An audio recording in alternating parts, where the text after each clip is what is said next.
अवधूत चिंतन श्री गुरुदेव दत्त श्री स्वामी समर्थ। आजचा हा संदेश तुमच्या समोर येणे हा निव्वळ योगायोग नाही, तर स्वामी महाराजांची तशी आज्ञा आहे, म्हणून आज हा संदेश तुमच्या समोर आलेला आहे। हा संदेश तुम्ही शेवटपर्यंत ऐकावा अशी ब्रह्मांड नायकाची तुम्हाला आज्ञा आहे। या संदेशामध्ये तुमचे भाग्य बदलण्याची शक्ती आहे, म्हणून हा संदेश तुम्ही शेवटपर्यंत ऐका। तुम्ही जर स्वामींचे भक्त असाल तर आत्ताच संदेशाला लाईक करा आणि कमेंट बॉक्समध्ये स्वामी नामाचा जयघोष करायला विसरू नका। बाळा, तू चिंता करणे सोडून दे। आता तुझे भविष्य मी लिहिण्याचे ठरवले आहे, पण कुठल्याच परिस्थितीमध्ये आपल्या गुरुवरचा विश्वास डगमगू देऊ नकोस। होय, लक्षात ठेव, तू एकटा नाहीस, मी तुझ्या सोबत आहे। विश्वास असल्यास स्वामी माझ्या पाठीशी आहेत असे टाईप करा। मी तुझ्यासाठी नेहमी संकटात धावून येतो। तू प्रार्थना कर, माझे नामस्मरण कर। तुम्ही माझे प्रिय मुले आहात, जे तुमच्या आयुष्यात आता चमत्कार येणार आहे, त्यासाठी तुम्ही खूप वर्षापासून वाट पाहत आहात। पण तुला एक गोष्ट करावी लागेल बाळा, तुला स्वतःची किंमत स्वतःच वाढवावी लागेल। दुसऱ्यांकडून नाही, तर स्वतःकडून समाजामध्ये। जर तुम्हाला स्वतःची किंमत वाढवायची असेल तर तुम्हाला काही गोष्टी ह्या फॉलो कराव्या लागतील, जे तुमच्या आयुष्यात तुम्हाला आनंदच देतील आणि स्वतःला किंमत देखील द्या। कोणी कसाही वागला आणि तुम्ही जर त्याच्याशी फक्त चांगले वागत गेलात तर समोरची व्यक्ती तुमची किंमत करणार नाही, तुम्हाला महत्त्व देणार नाही। जो तुमच्याशी जसा वागतो त्याशी तुम्ही तसेच वागायला शिका, तेव्हा लोक सरळ होतील। होय बाळा, जिथे तुला कोणी बोलावलं नाही तिथे तू जाऊ नको। त्या ठिकाणी तू चुकूनही जायचं नाही। समोरच्या व्यक्तीने आपल्याला बोलावलं नाही, दुसऱ्याजवळ हे कोणाला सांगायचं सुद्धा नाही। यामुळे समोरच्या व्यक्तीला वाटते की आपण त्या गोष्टीची खंत करतोय आणि आपल्याला वाईट वाटते। एखाद्याने आपल्याला बोलावले नसेल तर मनाला अजिबात वाईट वाटून घ्यायचं नाही, पण ही गोष्ट मात्र विसरायची देखील नाही।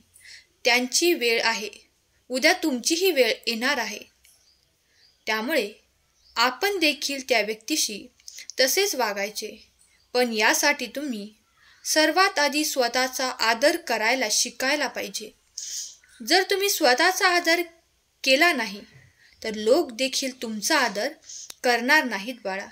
त्यामुळे स्वतःला महत्त्व द्या, स्वतःमध्ये बदल करा आणि आपल्या गोष्टी कुठे चुकत आहेत त्या सुधारा, आपलं राहणीमान सुधारा। आपण इतरांमध्ये वेगळे तेव्हाच दिसतो जेव्हा आपल्यामध्ये काहीतरी वेगळेपणा असतो। आपलं राहणीमान हे चांगलं असलं पाहिजे बाळा। आपल्या जीवनात वेगवेगळ्या प्रकारची माणसे येतात जातात। काही आपल्याला आनंद, प्रेरणा, उत्साह देणारी असतात आणि त्यांच्या सहवासात जीवन खूप छान वाटू लागतं। पण काही जण मात्र आपल्याला मानसिक, शारीरिक त्रास देणारे असतात। त्यांच्याजवळ असलं की खूप अस्वस्थता जाणवते। त्यांचे शब्द आपल्या मनाला घाव घालतात आणि त्यांचा त्रासदायक स्वभाव आपल्याला मानसिक दबावात टाकतो। बऱ्याच वेळा अशी माणसं घरात देखील असतात, ज्यांना टाळणं कठीण असतं। नातेवाईक आणि समाजाच्या अपेक्षांमुळे आपण त्यांच्यासोबत राहायला बांधील असतो। कामाच्या ठिकाणी किंवा मित्रपरिवाराच्या गटात सुद्धा अशी व्यक्ती असू शकते जी आपल्याला सतत अस्वस्थ करत असते। तर अशा व्यक्तींसोबत कसे वागायचे हे आपण पाहूया, पण यावेळेस स्वतःची मानसिक स्थिती टिकून राहिली पाहिजे। त्यांच्यासोबत कसे वागावे हे शिकणे महत्त्वाचे आहे। आणि त्यावर तीच आपण ह्या संदेशामध्ये ऐकणार आहोत. सर्वांना प्रथम स्वतःला मजबूत बनवावे लागेल. निराश होऊ नका, डोळ्यात पाणी आणू नका. अशाने त्रास देणाऱ्या व्यक्तीला तुमची कमकुवत बाजू समजते. जर हा त्रास सारखा होत असेल तर त्या भावनांवर नियंत्रण मिळवणे शिकायला हवं. कोणतीही गोष्ट लगेच साध्य होत नाही. थोडा वेळ द्या आणि तुमच्यातील शक्तीला ओळखा. सहमत असाल तर गॉड इज ग्रेट कमेंट करा आणि हा संदेश आपल्या प्रियजनांना शेअर करा. त्रासदायक व्यक्ती आपल्याला कधीकधी चिडवण्याचा, उचकवण्याचा प्रयत्न करतो. त्यांना पूर्णपणे हे माहीत असतं की माझ्या अशा वागण्याने समोरच्याला खूप त्रास होणार आहे. त्याचं मन बिघडू शकतं व त्यांना हे करण्यामुळे आसुरी आनंद मिळतो. म्हणून त्यांच्या नकारात्मक प्रतिक्रियांना महत्त्व देण्याऐवजी त्यांच्याकडे दुर्लक्ष करा. हाच एक उत्तम उपाय आहे. त्यांचे बोलणे तसे सोपे आहे, पण करणे तेवढेच कठीण आहे. पण नियमित सरावाने हे तुम्हाला शक्य होईल. त्यांच्या शब्दांचा आपल्या मनावर परिणाम होऊ देऊ नका आणि आपण आपल्या कामावर लक्ष केंद्रित करा. त्यांच्या वागण्यामागचे कारण समजून घ्या, कारण काही लोक हे जाणून त्रास देत असतात. त्यासाठी आपण सकारात्मक राहायला हवं.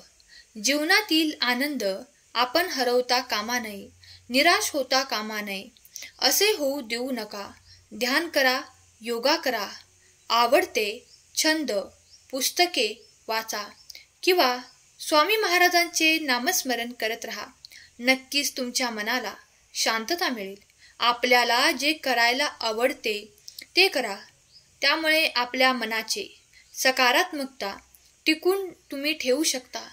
आपण आपल्या मनात सकारात्मकता निर्माण केली तर बाहेरच्या नकारात्मक गोष्टींचा परिणाम आपल्यावर कमी होतो. हे सुद्धा लगेच जमणार नाही, पण वेळ द्या स्वतःला. सारे काही नीट होईल. बाळा, तू माझ्यावरती विश्वास ठेव. आयुष्याची माती करून घेऊ नकोस. कोणाच्याही धाकात राहू नकोस.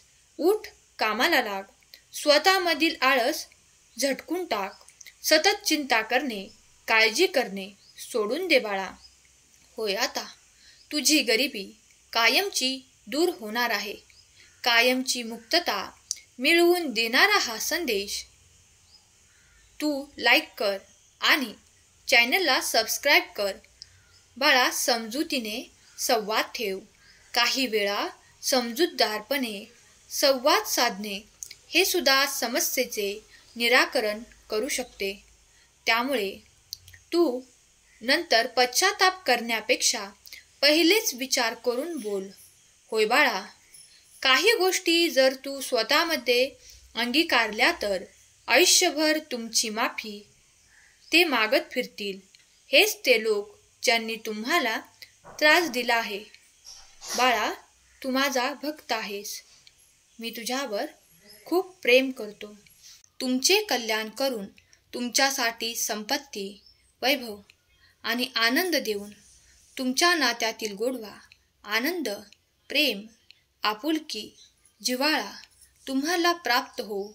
तुमच्या समस्या नष्ट होत हीच स्वामी माऊली चरणी प्रार्थना केलेली सेवा स्वामींचरणी अर्पण करते. आजचा हा संदेश शेवटपर्यंत ऐकल्याबद्दल धन्यवाद. श्री स्वामी समर्थ. जय जय स्वामी समर्थ.